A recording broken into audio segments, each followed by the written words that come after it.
Vernal is a two-player epistolary or letter-writing game written by Amanda Haller. Its name refers to the character types inhabited by each player. One of you will be a witch of winter, one a witch of spring. Together, you'll collaborate on a quilt, and in 8 to 20 letters will create your patches, catch your counterpart up on happenings in your neck of the woods, and trade recipes and magical secrets. There's a table with 80 prompts to guide the structure and ideas you'll discuss with your comrade, and at the end, your Brumal and Vernal witches will reunite at the spring equinox to complete your quilt and enjoy each other's company after a long and chilly season. It's a simple game, and fits well within the established epistolary genre.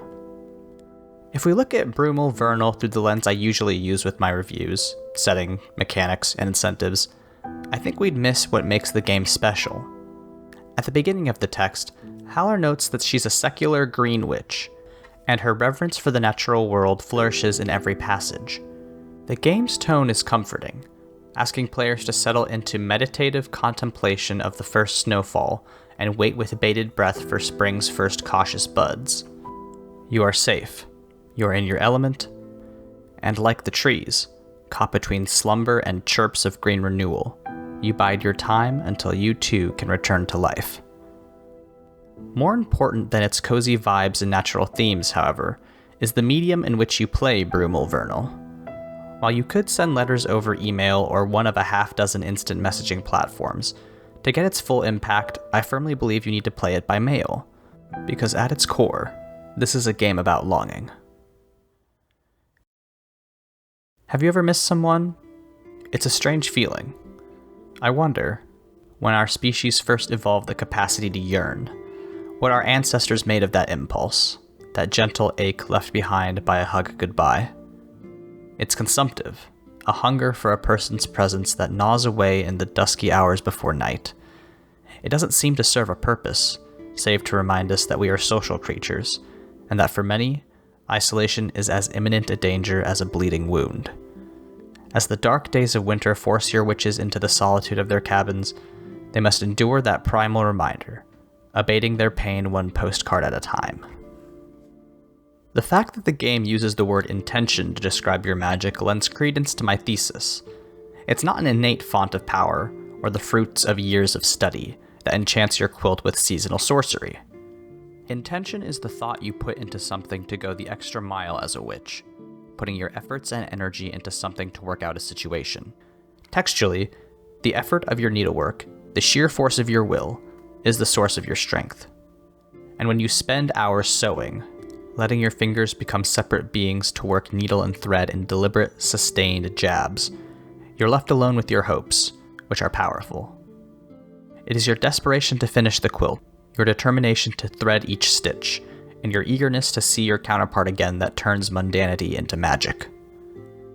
In YouTuber Sarah Zed's essay, Bingewatching is Kinda Bad for TV, Zed contrasts the recent popularity of the Dracula Daily newsletter, an email service which allows subscribers to read Bram Stoker's seminal work at the rate of 1 chapter per day, with the exhaustion she felt when a streaming service would drop a full season of a show at once.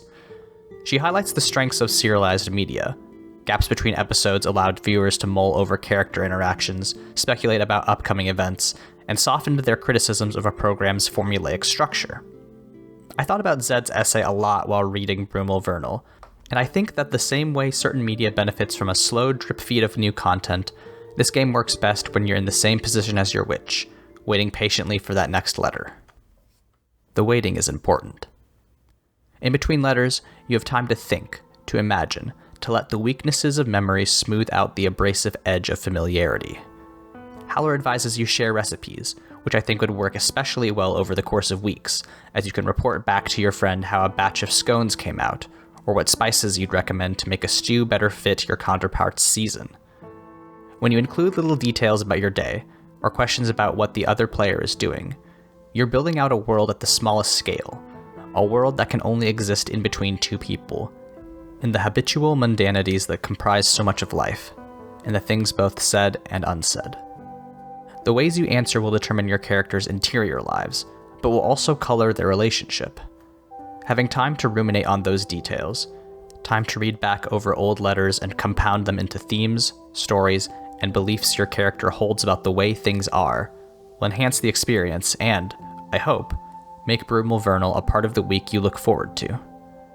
It would kind of rule to get a surprise letter in the mail and, just for a moment, be dropped into a story told by and for only 2 people, complete with doodles and photographs. All TTRPGs are intimate. Inviting someone to play pretend with you always is. But there's a special kind of communion that comes from asking someone to write to you, just for fun, just for the sheer joy of weaving a story with them. And I think all of the secret, subtle moments that happen when you tell this kind of story will be more meaningful when you put yourself in your character's pointy shoes. What Brumal Vernal does best is zero in on the ways in which maintaining a relationship by letter is complicated. You can talk about your shared interests, but the vast majority of your time outside the page is spent eking meaning out of the monotonous labor needed to survive. But this game recognizes that when you miss someone, you try to fill that space with other stuff, even if it's words that can never take their place. When you played this game over mail, I think that delayed gratification of waiting for days until that moment when you receive physical proof that someone, somewhere, cares about you, will pay off in a big way. In a time where it seems harder than ever to make personal connections, Brumal Vernal asks you to imagine one so important it's all you can do to keep your mind off it. And know that when the Equinox splits winter and spring once again, you will see your friend, quilt in hand. Thank you so much for watching. I know this one was a little bit more experimental and less straightforward than my other reviews, but I had a lot of fun writing it, and Amanda's a great author, so you should definitely check out more of her work.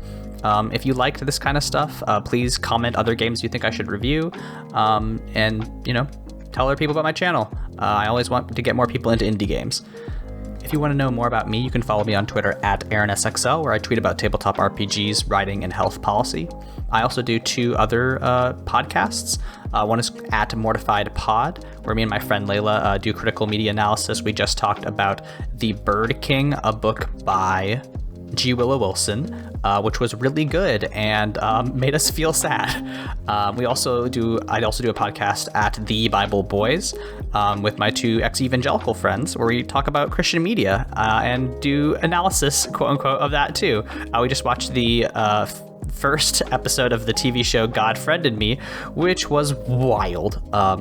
So go ahead and check that out if that sounds interesting to you. But yeah, thank you so much. I am going to be working on more reviews in the future, so see you then.